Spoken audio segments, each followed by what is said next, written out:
asalaamaaleykum wa rahmatullah mbokk yi tey damay ñëw waxtaan ak yéen ci benn sangat bu am solo boo xam ne ku nekk mën na koo def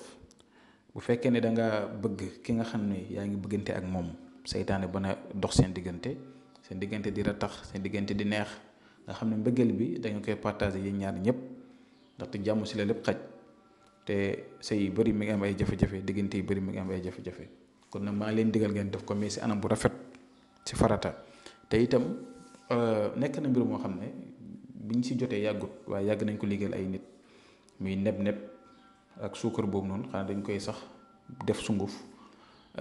am ay alxuraan yu ñu ci bindee yoo xam ne dañuy yaatal miim yi yaatal ayin yi lépp lu si war a yaatu ñu yaatu ko bind si turu nit ñi nga xam ne ñoo bëggante am nañ ko liggéeyee pare jox ko nit ki mu koy jëfandikoo loolu dañ koy faral di liggéey waaye nag xam nga dafa am yu bëri yoo xam ne surtout ku nekk moo jàng. waaye dañ leen jox lu naturel rek loo xam ne ku nekk mën na ko def yooyu noonu moom ñu ngi si am ay retours yu baax ñu bëri ñu leen ko defal ñu ngi si sant di gërëm ndaxte yàlla moom mooy mottali ñun mënuñ dara lépp lu ñu def mu sotti rek dafa neex yàlla kon incha allah li ngeen def mooy da ngeen ut neb-neb ngeen ut boo si utee sa ngëbu loxo baax na nga ut tuuti suukar bu amee sa ngëbu loxo tam baax na tuuti nga baxal ko da nga koy baxal nag ba mu bax soo paree nga segg ko def ko si benn siwo bu ndaw dégg nga boo si mënee dolli tuuti ndoxu géej baax na. su ko defee après nga tiim ko nga jàng ci yaawa duudu 20 fois nga jàng ci walqaytu alayka mahabbatan minni 20 fois